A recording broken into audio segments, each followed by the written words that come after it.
Hey guys, it's been a little bit of time since we last spoke and did a planner notebook update video, so I'm quite excited to film this today because there's a lot of things I want to talk about and get your opinions on. So I think I'm going to start with my current planner and talk a little bit about the next one because we are slowly yet quickly approaching June, which is the last month in my current planner. And I got a little ahead of myself and a little excited. I already added the archival sticker to the cover, so I put this on every single planner that I have so that when you pull it out of the shelf, you can see what the date range is for, so that it's easy to find whatever you're looking for. So I've already done that. I'm really excited about it. But then I have my next planner for the rest of 2025, and I actually don't think we've even talked about this in a video yet. I've been gone for a couple of weeks. So I did order my 2025-2026 Erin Condren planners. These are the A5 Daily Duos. It's exactly the same as the one that I'm currently using that you've seen on this channel.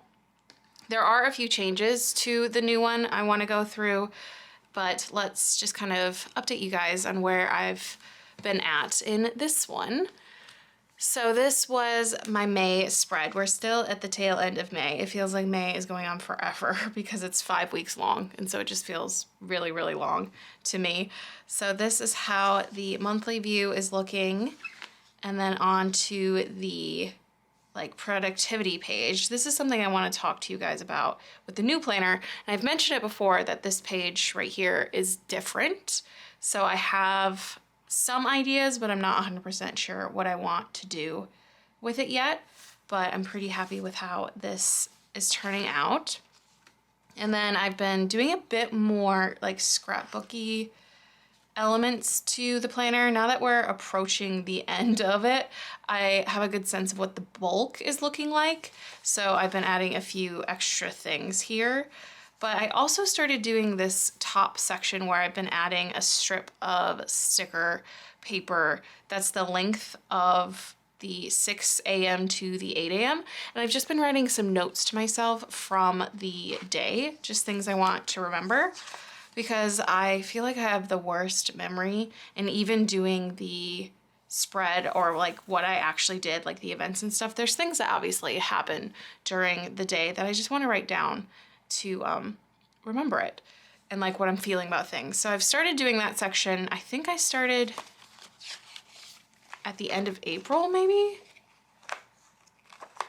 No, I started the last couple of days of April doing this, and I've done it all throughout May.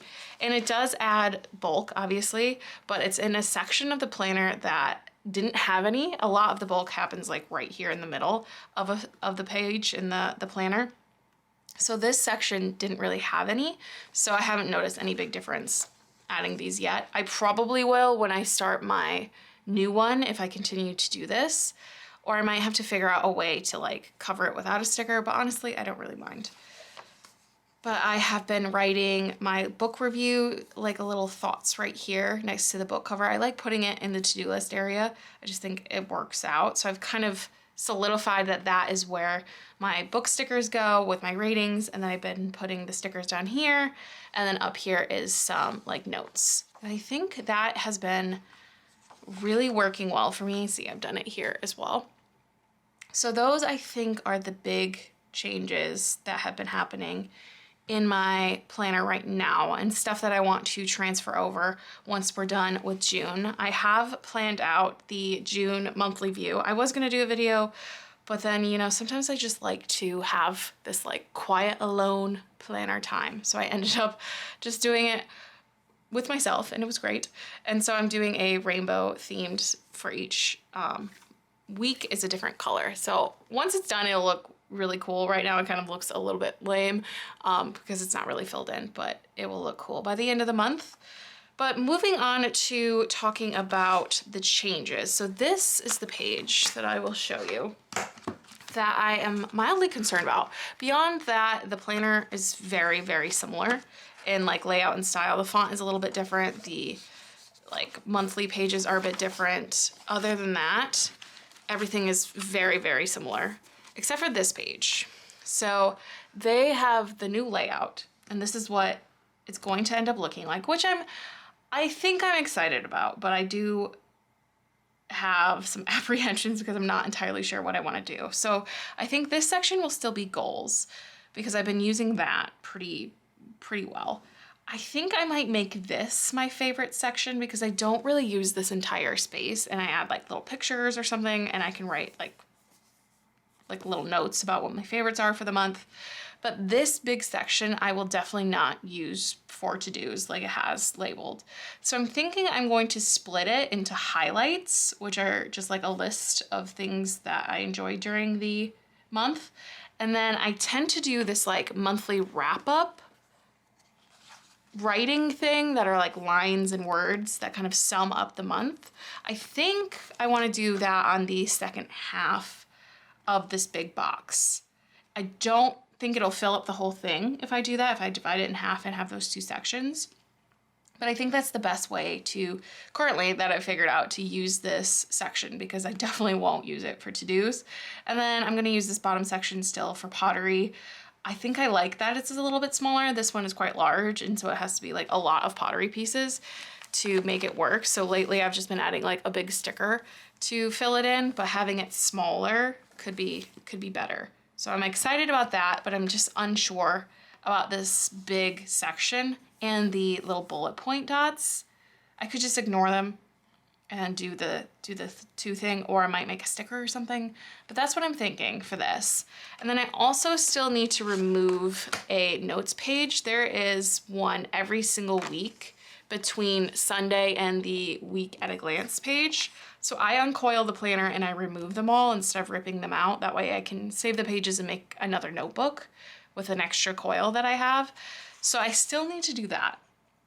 And I'm kind of dreading it because I have uncoiled planners for years and it's never gotten easier. I've posted a few videos about it here on this channel. If you want to watch how I do it, it's probably a terrible method, but it gets the job done. And I only uncoil my planner, I try to, one time. That way the pages stay pretty good and like the rings and stuff don't get messed up too badly. But I do still need to do that for this, and it reduces the bulk really nicely so that I start off with a much thinner planner so I can add all the stickers back in. So that's what I did here. I removed those pages and it just works out better. So if you look at it, it's pretty big already, like it's already full with the coil. So removing those pages is a huge help. Definitely with how I like to do my planning. So this has one more month left to it, and she's pretty big already, and that is with the page removed. So definitely something I need to do. I don't really change my covers out anymore. I used to love that feature, but now it just seems like too much on my brain. So the cover I get is the cover I stick with. So I will leave this cover on the entire time and eventually add a little archival sticker, probably early, like I always do. So really looking forward to transitioning, and I definitely feel much like cleaner in the brain to have this new one, because I had all of these events and things like listed out and written down, but it just felt so overwhelming to have all of this stuff kind of like rattling around in my brain and on one list that didn't feel like I could visualize it. Like this was the list that I had everything on. I just felt very all over the place. So having this just makes me feel way more at peace, just even putting them on sticky notes. So really excited, really glad that they still are doing the A5 Daily Duo. So we are good here. I think the next thing I want to talk about is I have been reading a lot lately. My goal for the year was 40 books, and I think I'm at 33 already. So my goal was incredibly off, but it's also very exciting that I've been reading so much. And I wanted to mention this Stephen King memoir on writing. Alex gave this to me at the end of April for an Easter gift, which was very kind of him. And I absolutely loved it. Ironically enough, I haven't read anything by Stephen King like before this. So I know of like his works, I've seen some movies, but I haven't actually read his writing. You don't need to read his writing in order to get a ton out of this book. Like I got so much out of it. I think this is phenomenal. It's the first thing I've ever read on writing, on the subject of like the art of writing, and it was just amazing. So if you have any interest in it or are a writer, I highly recommend this. It is fantastic. So I wanted to mention that before moving on to, let's just talk about this since it's right here. You guys might recognize this as my poetry insert. It was in my traveler's notebook, the 4th insert, the one that I've been like hoeing and humming about for months now, it seems like. I have officially decided not to use this for my poetry insert anymore. I've removed the little header that I usually keep up here that said poetry, that is gone, and I have glued the couple of pages that I did use to the front cover. So now it's like a brand new empty lined insert. I don't know what I'm gonna use it for. I'm definitely gonna use it for something because my bee collection of stickers is incredibly important to me. So I will probably covet this for much too long before deciding what to actually put in it. But I have transitioned back into what I was using before, which was this, it's just like a blank craft notebook, just blank pages. And I have just felt much more at ease in this in the past writing my poetry. I was trying to make it look nice in here. So I would like write the poem in my insert in here for like my notes and stuff, and then I'd transfer it and transcribe it into here, which kind of defeated the entire point of this. Like I want the record of the thoughts coming together, the crossing out, the lines, and kind of like the frantic energy that happens when I write poetry. I really love that, and I like to see it and capture it and have this kind of chaos going on. So I have transitioned back into this, and I have been a lot happier. So now I don't know what to use for this, but I definitely obviously will keep it around. But that is how I have been getting along with my poetry, and I was just really pleased with myself that I recognized that something wasn't working, and instead of just trying to like force it, because obviously I really like this, I think it's really pretty, I just realized that it wasn't working and then went back into something that definitely does work. So I'm glad I kept this around. Obviously I wasn't gonna get rid of it, but I feel good to be back here. Let's clean up the space a little bit. Not much is new with the Traveler's Notebook. She is getting a bit aged, so I'm going to have to ask Alex to like condition the leather for me because he's very good at that. So besides that, there hasn't been really any changes. The to-do list has gotten longer. There's more notes in here. It's gotten crazy in here, which I love. And then I have my stickers in the back. So this I've had set up like this, I think, for about a month now with just the 3 inserts, and I think that's been working really well for me. All right, last but not least is the Commonplace book, and I have such conflicting mixed emotions and feelings about this thing that I just need your opinion on. So we're gonna walk through this, show you the new pages. I actually have been using it a lot more, which I find interesting because I feel more detached from it than ever, but I've been using it more, so I'm really not sure what's going on. So let me show you the new pages first. These are all of the old ones. I think it's because I've also been reading a lot that there have just been more things to include, more highlights from books and everything. So I've just been using it a lot more. So last we left off, you saw this spread. It had my impactful childhood books, the first half. This is the second half, and it has the Magic Tree House in here, as well as the Madison Finn from the diary, from the files of Madison Finn is what it was called. And then I have some more highlights from books. If I only have like 1 or 2 highlights from a book, I will do this like grouped section. When I get enough that it feels like worth doing a little spread for them, I will group them all together. And then I created a pottery recipes section. So if I make the same piece, I want to remember how I did it, like which underglazes, which glazes I used, the names of them. That way, I made these recently, but if I make them 6 months from now, I'm gonna forget which like blend of colors I used in order to get this brown. So I just kind of wrote the recipes for these 2 pieces. This is a little egg yolk bowl, and then the stack of pancake trinket dish. Then over here are a bunch of highlights from the book that held her heart, which is the 3rd of the library trilogy. It was fantastic. I definitely recommend this book series. It was really, really cool. And I just had a ton of highlights from it. So I did the whole page here. And then these are all the highlights I had from the Stephen King book I was just telling you about. It goes to a page and a half. There's so many.